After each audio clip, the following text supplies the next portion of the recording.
Salve meus amigos no canal Sou Mais Vasco News, hoje trazendo aqui um corte do canal Atenção Vascaíno com as últimas informações do Gigante da Colina sobre reforços e muito mais. Espero que você goste e acompanhe até o final e deixe o seu comentário se concorda ou não.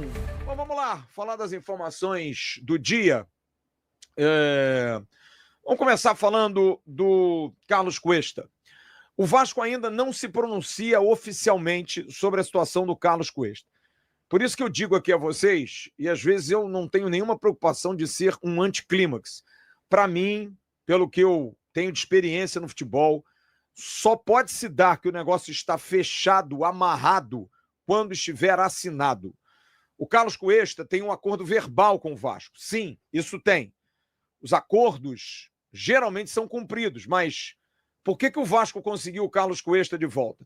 Porque um acordo não foi cumprido entre o Galatasaray e o Spartak de Moscou. Então, para a coisa estar fechada e a gente dizer aqui, porque depois o Cuesta não vem. Bati aqui na madeira. Aí vocês vêm aqui culpar a gente. Pô, mas você disse. Então nós aqui do canal Atenção Vascaínos não estamos afirmando. Carlos Cuesta já é jogador do Vasco. Não, não é. Carlos Cuesta tem um acordo verbal com o Vasco. Está sendo feita aí uma troca de documentos, acordos financeiros. Não é algo que a gente chega no mercado, chega lá no micromarket, pega, passa no QR Code, paga e vai embora para casa. Não. Existem várias implicações contratuais com o jogador, com o clube que o Vasco precisa acertar. O Vasco está fazendo, como eu falei aqui no News de terça-feira, engenharia financeira para conseguir pagar.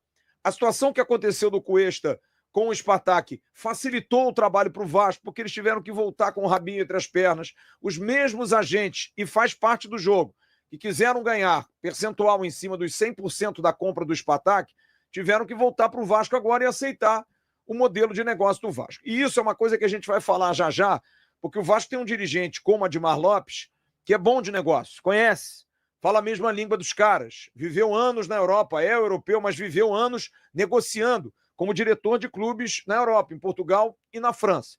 Então é um cara que tem esse mercado, é um cara que fala línguas, sabe, conhece o mercado do futebol ali nas internas. Então a gente não tem um diretor executivo inexperiente como era o Marcelo Santana, que foi um erro crasso da gestão Pedrinho, contratar um profissional bom, um cara bom, de bom nível, mas sem nenhuma experiência de mercado.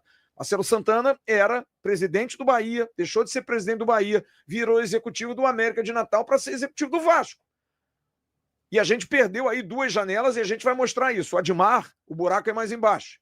Então o Admar recebeu porque o Vasco, como eu disse, jamais retirou a proposta. O Vasco abandonou a proposta, mas não retirou a proposta. Porque até desconfiou, e eu falei aqui algumas vezes, quem acompanha a gente, estava estranho. Sexta-feira a gente informou no Sextou, o jogador viajou. Meu amigo Ugur me informou, traveling, going to Moscow. Estava indo para Moscou. E ele cobra o dia a dia, está lá no dia a dia, os companheiros turcos, e a gente deu no Sextou. Não precisei nem apurar, confiando plenamente. E ele foi a Moscou. Só que o negócio não rolou lá entre eles. Passou sábado, passou domingo, passou segunda, deu problema. Os caras resolveram correr para trás. Queriam a mesma proposta do Vasco. Só que isso vai dar problema na FIFA. Como eu falei ontem no nosso pré-jogo, provavelmente o Galatasaray vai à FIFA contra o Spartak por conta de uma quebra de acordo, e não foi verbal, proposta assinada, e também por depreciar o produto, porque resolveram soltar que o jogador estava com um problema médico, sendo que ele foi convocado para a seleção. E ele sendo convocado para a seleção, ele não vai ser convocado para a seleção machucado. Todos os jogadores convocados são previamente listados, contactados, os clubes, para entender a situação deles. Ninguém faz convocação por olhada, não. Tem um mapeamento da situação do momento de cada jogador. Tanto é que eles mudaram o discurso e disseram, não, veja bem, o exame foi inconclusivo. O Cuesta tinha, sim, uma lesão no joelho, tinha uma pancada no joelho, mas nada que fosse uma lesão que o vetasse dos exames e que pudesse vetá-lo na questão envolvendo a negociação dele. Então isso deu uma atrapalhada no negócio. O Vasco politicamente se solidarizou ao Galatasaray e disse, olha, se vocês vão à FIFA, a gente está junto nessa. E abraçaram os turcos. E os turcos gostaram. e fizeram um negócio com o Vasco, claro, aceitando as prerrogativas do Vasco. Então o Carlos Cuesta é um jogador que provavelmente, até o final da semana, deve estar aqui, porque precisa estar. Porque terça-feira é o the end, é o último capítulo da questão da janela. Então esse jogador é um jogador que o Diniz já falou ontem, mas falou mesmo porque o Diniz é o rei do sincericídio. O pessoal da comunicação do Vasco fica meio aflito. Mas é claro, se ele falou, ele tem uma firmeza no negócio. Tá praticamente fechado. Mas falta a questão da assinatura. Mas o Carlos Cuesta vai ser jogador do Vasco. Sobre a situação do Nathan Silva, a situação do Nathan Silva é uma situação que deu realmente uma arrefecida. Porque o Pumas tem a proposta do Vasco, fez uma contraproposta, mas eu afirmei aqui já durante a semana que com a questão do modelo de negócios do Vasco, o Vasco iria contratar um jogador comprando e o outro empréstimo se, por um acaso, conseguisse trazer, por exemplo, o Cuesta numa operação nova. E conseguiu. Mas eu posso afirmar o seguinte aqui, o modelo de negócio do Vasco, que a gente vai falar sobre isso no final do News, é um modelo de negócio que a gente não pode nem dizer que o Vasco está comprando jogadores. O Vasco está pegando jogadores por empréstimo com opção de compra. E quando o Vasco injeta um dinheiro no Abre, esse dinheiro vale para duas coisas. O jogador deu certo. Por exemplo, o Cuesta. O Cuesta vem para o Vasco com contrato até final de 2026. Se até final de 2026 ele performar, o que o Vasco já pagou agora vale como abatimento para o futuro valor estipulado no Carlos Cuesta.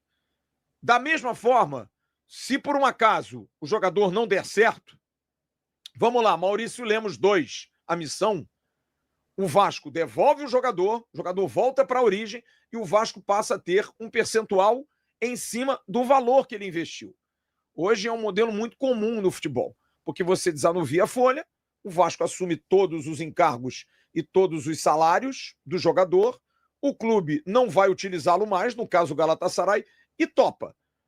E vira um parceiro, porque o Vasco, num primeiro instante, está fazendo um aporte para receber 60%. Mas, num futuro, o Galatasaray também tem 40%. Então, é uma operação que é meio empréstimo, meio compra, meio parcelado, mas já dando uma entrada que serve como sinal, mas já é um dinheiro lá na frente para abater caso se interesse. Mas, se não for à frente, você vira parceiro. É uma maneira que o Vasco está negociando. E no caso do Nathan, o Pumas está meio que desesperado porque a janela mexicana está fechando no dia 12 de setembro e eles precisam, sim, contratar um outro jogador. Porque se o Nathan sair... Mas hoje a situação do Nathan está muito arrastada. Estava mais próxima, a coisa já... Por isso que a gente fala, várias informações do México. Está fechado, está assinado, está resolvido. Calma, gente. Ninguém nasceu com menos de 9, muito difícil. Parece todo mundo prematuro. Tem que ter paciência para as coisas. Precisa ter calma para as coisas. Ainda mais o Vasco, diante de uma situação financeira tão precária, precisa saber muito bem o passo que vai dar. Então, por isso que eu digo aqui, não, a ESPN internacional, e a gente respeita todo mundo. Já deu, ESPN mexicana, que está fechado, que já chega. Não está. Não está. E nesse aspecto, o Admar Lopes, ele é muito ponta firme. Quando está, está. Quando não está, não está. Ontem, inclusive, mandei mensagem para o Admar, e o Admar foi bastante claro. Não falo sobre especulação, mesmo com a situação do Carlos Cuesta já bem adiantada. Porque talvez pela experiência dele, ele saiba que papel assinado vale. No caso do Galatasaray com o Spartak não valeu muito. Então, no caso do Nathan, não dá também para ficar esperando até dia 2 de setembro, meia-noite. Tem que resolver isso logo. Então, o Nathan é um jogador que está na pauta do Vasco, claro que está, porque vai que o Pumas diz, olha, vamos lá, a gente aceita a proposta de vocês. Foi o caso do Cuesta. O Vasco não retirou a proposta do Nathan, está lá. Mas, paralelo a isso, o Vasco busca outros zagueiros. Tem interesse em outros zagueiros. Eu avisei aqui há mais ou menos uns 20 dias. O Vasco da Gama iria contratar 3 zagueiros. Vocês se lembram? um deles seria um zagueiro para jogar também de lateral. Tá tudo concretizado. Robert Renan, 4 zagueiro e lateral esquerdo, o Cuesta, e agora vem mais um de pé direito, porque o Vasco está satisfeito com o que tem do lado esquerdo. Pode ser o Natan? Ainda pode, mas pode ser que venha outro jogador por aí, e aí a gente vai apurar.